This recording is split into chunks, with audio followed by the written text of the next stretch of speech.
I might say, look out, we back with another banging, and today we in the NO with it. Giggity and told a whole bunch of stories, aka Gangsta Wills, about this man Blackey and how he was the real stepper. Actually stopped, he talked. Giggity had to step, which is Gangsta Williams. So we finna tap in with this documentary and see how that boy Black and Mo was coming, because I know that boy was something serious. You feel me? Back in the day. Only 59 days into the year, and we've already recorded our 57th murder. New Orleans police found an unidentified teenage male in an abandoned apartment at 2100 Thayer Street earlier this evening. He died from multiple gunshot wounds. Police say drug paraphernalia was found all over the apartment. Authorities have no suspect and no motive at this time. In yet another violent crime tonight, police are searching for a gunman. 26-year-old. Look at that old lady hairdo. You know this old. Charles Gorman was struggling with a man in the 3300 block of Elysian Fields when the man pulled out a gun and shot Gorman in the back. Gorman is clinging to life at Charity Hospital at this hour. You tell us all again. Look at that.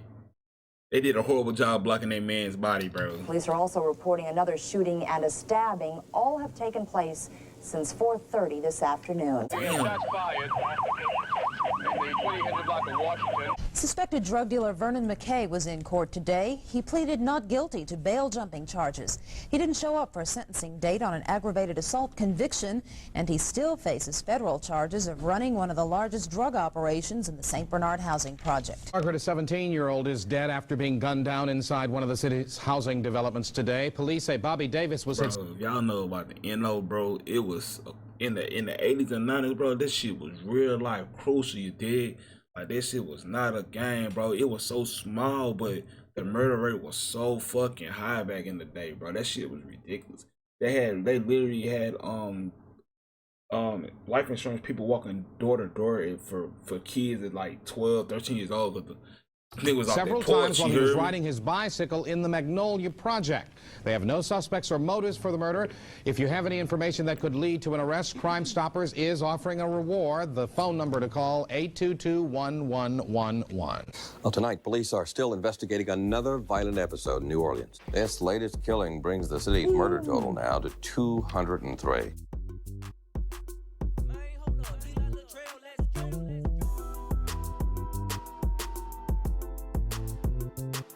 Look at that old saxophone out there trying to get us on pipey wipey.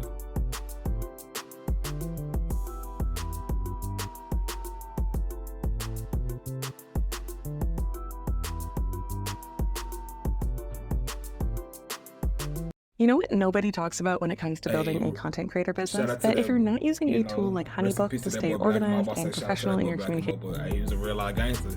I gotta rush that man's soul. I think Black and Mo left it with Earth when he was like 20 or something. To fully understand the mindset of this individual, you must first have a clear picture of the environment that surrounded him. Killings in New Orleans received widespread publicity, but drug-related shootings in low-income areas made 1989 New Orleans' most murderous year on record for the 80s. Two unrelated weekend killings brought the city's murders to 242, two above the 1979 record of 240, per at the time police superintendent Warren Woodfork. As far as violent crimes are concerned, 1989 was a treacherous year in New Orleans. From WDSU TV New Orleans, this is 6 News. Good evening, everyone. I'm Gary Mattingly. Escalating crime, drugs, and kids killing kids were no doubt some of the issues raised. That shit crazy, because that's the same shit that's happening in today's time. Like, history repeats itself. Kids are killing kids, bro. Like, but back in the day, they was walking up and hitting their target. They wasn't just shooting in random. Today's little kids don't have no respect for the game. They shoot at random. They hit little kids. They hit little women. Back in the day, they didn't do that. Raised by top law enforcer Janet Reno. The Attorney General addressed the Federal Bar Association in New Orleans tonight. Almost 60% of the slayings that took place were drug-related. About 40% had taken place in the public housing project. That's fucking crazy. New Orleans. This story takes place in the infamous Magnolia Project, aka the Noya. Mo D, aka Blackey Mo, cousin of Eric Maurice, was one of the most notorious killers and jack artists who ever stepped foot in the Noya. More crime strikes the streets of New Orleans. This time, it was a robbery that ended in murder. New Orleans police say 2 men wearing masks and armed with guns entered an automobile stereo shop at 1025 Baronne Street around 5:30 tonight. They reportedly ordered 5 people to the floor, tied them up, and took their wallets. One of the suspects then went into the sales area and shot the victim. His name is not being released. The gunman fled with an undisclosed amount of money. No one else was injured. Police tonight are looking for those gunmen. At a young age, Blackey Moe was groomed by the older gangsters that came before him. And just like his predecessors, it wouldn't be long before Blackey Moe was pulling off acts himself. Known for being a notorious hitman, Blackey Moe was also one of the flyest dressers out the know ya. The younger generation would stare in awe, hoping to one day get a chance to be as fly as Blackey Moe. The late 80s, early 90s was popping. Breakdancing and hip-hop was in full effect. This would be during the era of Janelli silk shirt, nylon tank tops, velour, Christian Dior jogging suits, and ballet shoes. If you know, you know. Ballet mean you was an elite nigga, and you had to have certain ones. I ain't talking about the little tennis for $75 and shit. Coming up in the impoverished environments of the Magnolia Project, most of the young dudes who were making their way off the porch wanted to be just like Blackey Moe. It was these young dudes that Blackey Moe would groom, putting them on game as how to move in the streets. However, for the younger kids, Blackey Moe, who knew what he was into, would run them off, attempting to keep them out of harm's way. See, that's good. At least he was trying to keep them out the streets. Don't let them get involved with that lifestyle, because the Blackey Moe, he knew it was serious, you feel me? At least he looked out, though. Wait, it was no secret that during this era, Blackey Moe's name was ringing in the streets as a notorious hitman and extortionist. When you're living the life of a gangster, you have to be prepared for everything that comes with living the life of a gangster. No stranger to busting his gun or being busted at, Blackey Moe would get hit up himself while in his own project. Terrence Williams, aka Gangsta, would take to his platform to I say shout out to OG Giga. That's OG Giga. That's how we know about all these gangsters and all the stories. Because Giga, when he got out the Fed, he started coming home telling these stories, and boys started copying them. But shout out to Giga, because he started that, you know, telling stories about them boys and how that was really stepping out there. On an ep about Blackey Moe being crept down on by a man disguised as a bum, pushing a Winn-Dixie shopping basket. Shots would ring out as Blackey Moe would grab hold of Terrence and duck for cover in one of the project hallways. Although he was hit, Blackey Moe's injuries would not be severe. By no surprise at all, this wouldn't be the only time that Blackey Moe would have near brushes with death. While trying to pull off a caper in the Melphamine Project, aka the Melf, Blackey Moe would get jammed up on the ramps in the project. I think Blackey Moe was like 25, bro, if I'm mistaken. Partner, who was on the lick with him, started letting off, making it possible for Blackey Moe to flee from the ramp. However, the men would not go unscathed. During the incident, Blackey Moe's partner would be grazed. Ultimately, they would both hop in a taxi, fleeing the scene.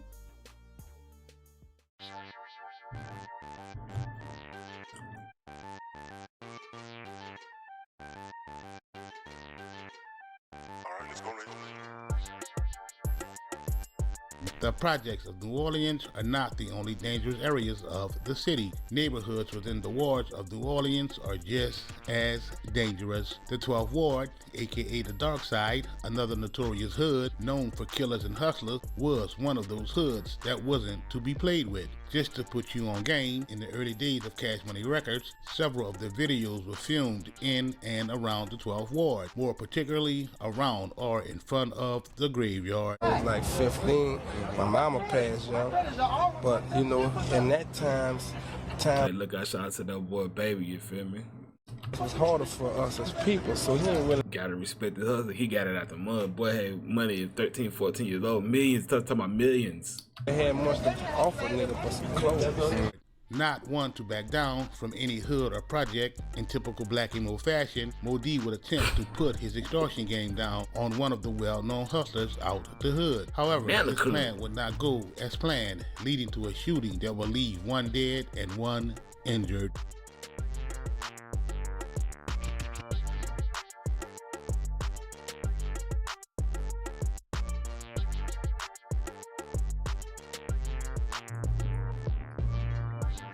Without having to say, I'm pretty sure that you know from there it would be up and stuck. The beef was on and popping. Despite murders, jacking, and kidnapping, Blackey Moe was also a hustler. During this time, that hard had the city under siege. Dudes were going from little dirty bum dudes to seemingly being that nigga overnight.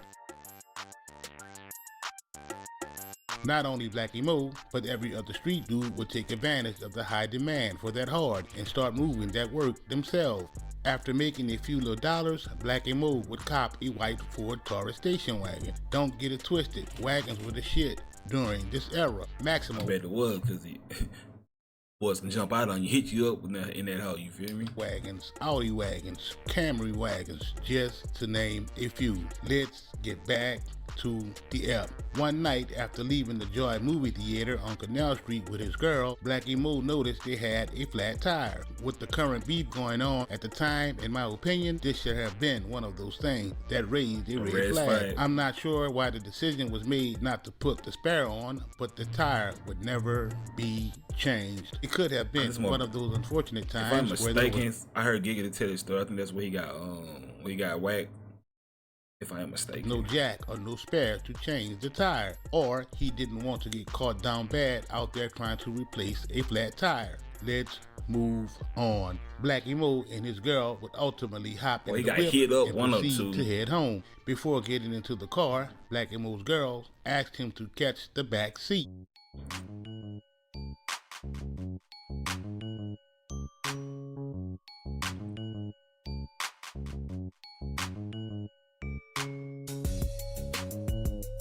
What was her reasoning behind that, you may ask? In her own words, she was afraid that Blackey Moe's weight would affect the flat tire had he rolled up front with her. Out of nowhere, as they were heading home, gunshots would ring out near the Greyhound bus station, hitting Blackey Moe 21 times. Yeah, he got K word. Yeah, I think, yeah. Damn. This would lead one to believe that they had been set up and watched by the ops the entire time. After the shooting, Blackey Moe was hospitalized due to his injuries, where he would remain for days. Rumors were circulating around the city that Blackey Moe's girl had set him up. The streets weren't buying that flat tire and back seat story. However, Terrence Williams would dispute those claims, as he was present at the hospital with Blackey Moe and Blackey Moe's girls to witness their interaction. Blackey Moe, who had sustained serious life-threatening injuries, was eventually put on life support by medical staff per doctor's orders. Blackey Moe's condition would send his mom into a deep, dark depression. Seeing her son laid up like that was far too much to handle. After having a conversation with Donald Dyer, aka Blabber, another certified gangster from the Noya, Blackey Moe's mom would agree to taking him off life support so that he would no longer suffer. News of Blackey Moe passing would rock the Magnolia Project.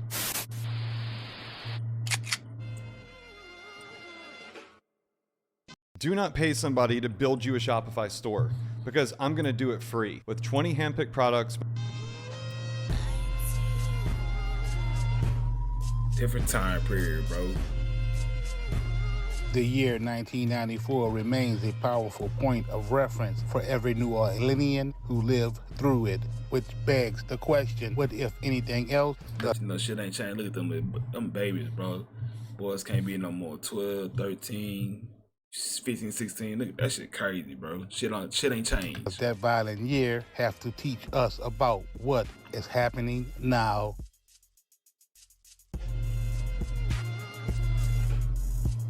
Hey, y'all have been bored face?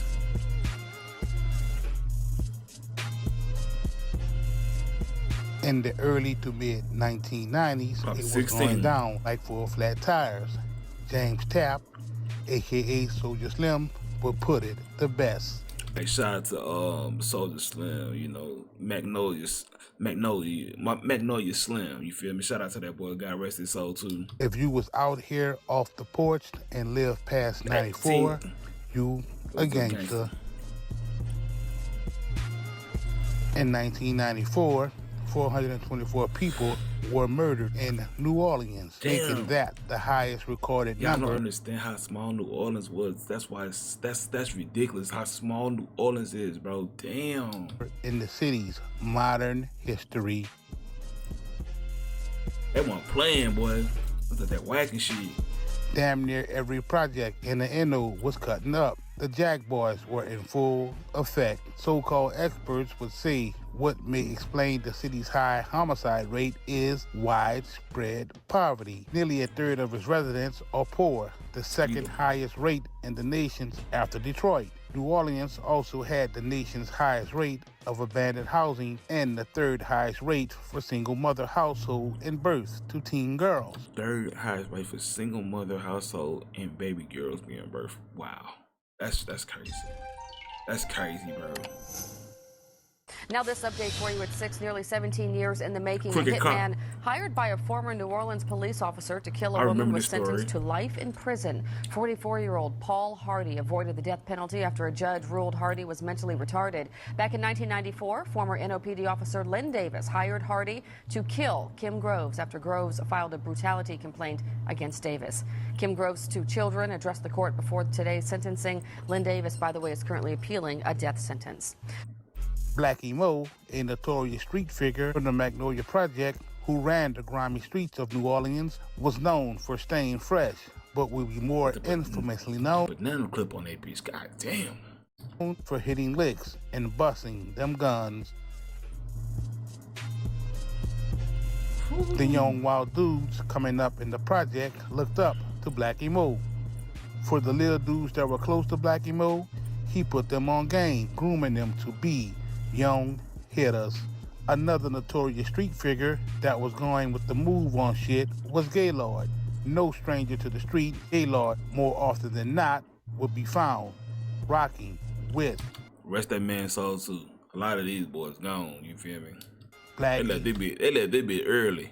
That's sad. Moe.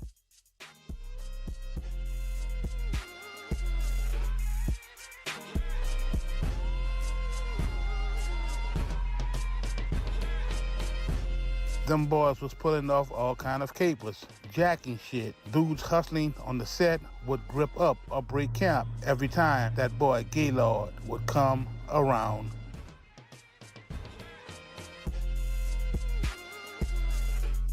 Gaylord earned a name and reputation in the streets. Gaylord at one point was even cool with the Hardy brothers out the yoke.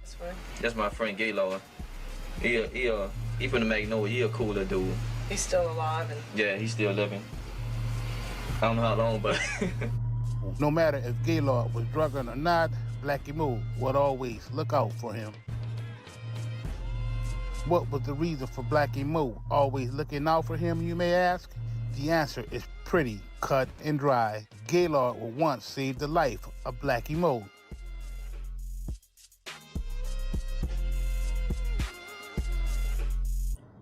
The story goes like this. Them boys went on a lick in the Melpomene Project.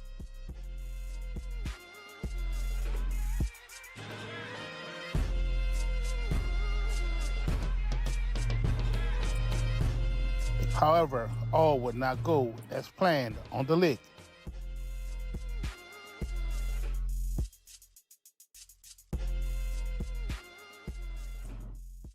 Blackey Moe would get caught up trying to go with the move and be jammed up on the ramp.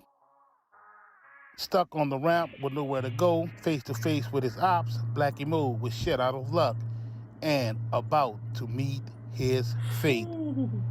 Damn, that's cold. Just when he thought it was over for him, Gaylord would start letting off, allowing Blackey Moe to be able to escape the ramp. Hey, that's a real nigga right there, All boy. would not be sweet, however, for Gaylord, Yeah, as he would be grazed in the nuts during the altercation. Lucky enough, Gaylord and Blackey Moe would hop in the cab and flee the scene.